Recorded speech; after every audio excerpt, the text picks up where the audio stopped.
প্রতিটি সরকারের চরিত্র যদি আবার ফিরে আসে, তাহলে সেই আওয়ামী ফ্যাসিবাদদের চরিত্রের মতো যে কাজ করে তাদের মতো অবস্থা এই বিএনপি সরকার হবে।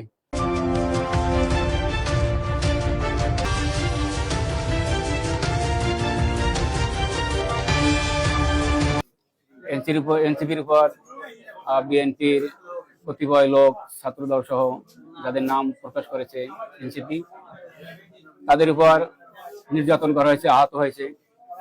এবং একটি ছেলের দেখলাম চোখ নষ্ট হয়ে গেছে, হয়তো সে আর কোনোদিন আলো পাবে না। এনসিপির উপর আক্রমণ, এটা জুলাই চেতনাকে আঘাত করা। তারা যে জুলাই চেতনার উপর থাকতে চেয়েছিল এবং এটা যদি থাকতে না পারে বিএনপি, তাহলে তাদের জন্য ক্ষতির কারণ হয়ে দাঁড়াবে। দীর্ঘ 17টি বছর এদেশের মানুষ জুলুম নির্যাতনের শিকার হয়েছে। বিএনপির অনেক লোক আহত হয়েছে, নিহত হয়েছে, মা বোনরা নির্যাতিত হয়েছে। সেই পুরানো বন্দোবস্ত পরিবর্তনের জন্যই দেশে নতুন করে একটি নির্বাচন হলো, বিএনপি সরকার ক্ষমতায় আসলো। এখন যদি সেই পুরানো বন্দোবস্ত আবার ফিরে আসে, আবার বিরোধী দলের রাজনৈতিক নেতাদের উপর জুলুম নির্যাতন হয়, এটা দেশবাসী কখনোই মেনে নেবে না। এটা বর্তমান সরকারের পরিবর্তন হওয়া উচিত। যারা এনসিপির উপর নির্যাতন করেছে, জুলুম করেছে, আজকেও দেখেছি লোকজনে নির্যাতন করেছে, প্রশাসন উচিত তাদেরকে চিহ্নিত করে তাদেরকে গ্রেফতার করে আইনের আওতায় নেওয়া উচিত। দেখলাম গাড়ি বহরে হামলা হয়েছে। এনসিপির এই নেতাকর্মীদের উপর যে হামলা হয়েছে, রক্তাক্ত অবস্থা করা হয়েছে, এটা খুবই দুঃখজনক। ইসলামী আন্দোলন বাংলাদেশ সিলেট মহানগর পক্ষ থেকে আমি এর তীব্র নিন্দা ও প্রতিবাদ জানাই। কারণ হলো জুলাইয়ের যে অগ্রযাত্রা ছিল, আকাঙ্ক্ষা ছিল, চেতনা ছিল, তাহলে তাদের উপর যদি জুলুম নির্যাতন করা হয়, সেই চেতনা ভুলণ্ঠিত করা হবে। এবং প্রতিটি সরকারের চরিত্র যদি আবার ফিরে আসে, তাহলে সেই আওয়ামী ফ্যাসিবাদদের চরিত্রের মতো যে কাজ করে তাদের মতো অবস্থা এই বিএনপি সরকার হবে। অতএব তাদের শিক্ষা নেওয়া উচিত বিগত সরকারের কাছ থেকে। জুলাই সনদে ছিল এদেশে যারা রাজনীতি করতেছে, দেশের মানুষ সাম্য, মানবিক মর্যাদা, ন্যায় বিচার প্রতিষ্ঠিত হবে এবং যারা অন্যায় অত্যাচার করছে, জুলুম নির্যাতন করছে, তাদের বিচার হবে। যারা ঘুষ, সুদ, দুর্নীতি করে বিদেশে টাকা পাচার করছে, তাদের সেই টাকাগুলো আনা হবে এবং তাদের বিচারের ব্যবস্থা করা হবে।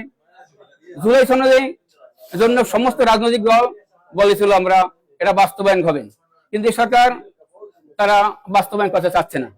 আমরা বলবো সরকারকে যে আপনি যে ওয়াদা করেছিলেন ক্ষমতায় যাওয়ার পূর্বে, সে আপনার ওয়াদা আপনি বাস্তবায়ন করুন। এবং আমরা চেয়েছিলাম যে জাতীয় নির্বাচনের পূর্বে গণভোটের আয়োজন করা। যদি সেই গণভোটটা বাস্তবায়ন হতো, তাহলে এই সরকার এখন আর ইচ্ছে করে জুলুম নির্যাতন চালাতে পারতো না, তারা বাধ্য হইতো জুলাই চেতনাকে বাস্তবায়ন করার জন্য। মন্ত্রী যেহেতু আসছেন, দেশের বাইরে ছিলেন, দেশের পরিস্থিতি সবকিছু তিনি দেখছেন না, কিছু কি ভালো করতেছেন যে তিনি দেখছি বিভিন্ন জায়গায় দেশের সার্বিক পরিস্থিতি খোঁজখবর রাখেন এবং গণমাধ্যমে কিছু দুর্নীতি, অন্যায় তার প্রতিবাদ করেন। তো তার দলের তারাই আবার আজকে এনসিপির উপর যে জুলুম নির্যাতন করলো এবং এর কোনো ব্যবস্থা দেখলাম না। পুলিশ তো দলীয় লোক নয়, তারা প্রশাসনের লোক। কেন পুলিশ একটা রাজনৈতিক দলের হুইপের উপর, চিফ হুইপের উপর আক্রমণ করবে? এটা তো গ্রহণযোগ্য নয়। তার অপরাধ হলে আইনের আওতায় নেওয়া যেতে পারে, তাদের উপর জুলুম নির্যাতন করা হবে কেন? তিনি এক সময় মেয়র ছিলেন এবং তিনি জেলেও ছিলেন ফ্যাসিবাদের সময়। তাই এখন হুইপ হয়েছেন, তার উচিত ছিল তাদেরকে ভালো একটা ব্যবস্থা করে তাদের এলাকায় জনসভা করতে পারে। কিন্তু গণতান্ত্রিক দেশ, সভা সমাবেশ করার অধিকার করা হয়েছে। কিন্তু বিএনপি সহ বিভিন্ন দলের নেতাকর্মীরা বলছে দিকে গৌসের কারণেই এনসিপি নেতাকর্মীরা মার খেয়েছেন, তাদের উপর জুলুম নির্যাতন করা হয়েছে। সরাসরি পুলিশ আটকে দিয়েছে, কিন্তু পুলিশের কাজ নয়। পুলিশের কাজ তার মৌলিক অধিকার, কথা বলার অধিকারকে তিনি করতে পারেন, জনসভা করতে পারেন, এইটা করা উচিত পুলিশের। তা না করে পুলিশ বেগেট দিয়ে একজন জাতীয় সংসদ সদস্যকে আঘাত করা, তাদেরকে লাঠি আঘাত করা, তাদেরকে বুঝ দিয়ে আঘাত করা, এটা ঠিক নয়। ইসলামী আন্দোলন বাংলাদেশের অগ্রযাত্রা কেউ থামাতে পারবে না। আমরা চেয়েছিলাম ইসলাম দেশ ও মানবতার জন্য। প্রতিটি সরকারের বিদায়ের পর ঐক্যজোট করেছিলাম আমরা একটি সুষ্ঠু নির্বাচনের জন্য। ইসলাম দেশ ও মানবতার কল্যাণে ঐক্য করেছিলাম। কিন্তু ইসলামের কয়েকটি দল তারা বলেছে পীর সাহেব চরমনাইকে যে আপনি যে এক বাক্সা নীতি, ইসলামের এক বাক্সা নীতি ঘোষণা করেছেন, এতে আমরা একমত হয়েছি। আমরা আনন্দ চিত্তে তাদেরকে ইনক্লুড করলাম আমাদের সংগঠনের সাথে, জোটের সাথে। কিন্তু পরে তারা দেখা গেল সেই ইসলামী জোটে আর থাকেনি, তারা শরিয়া আইন বাস্তবায়ন করতে চায় নাই। যার কারণে আমেরিকার পরামর্শ হোক, ভারতের পরামর্শ হোক, তারা এক বাক্সা নীতিতে আর থাকেননি।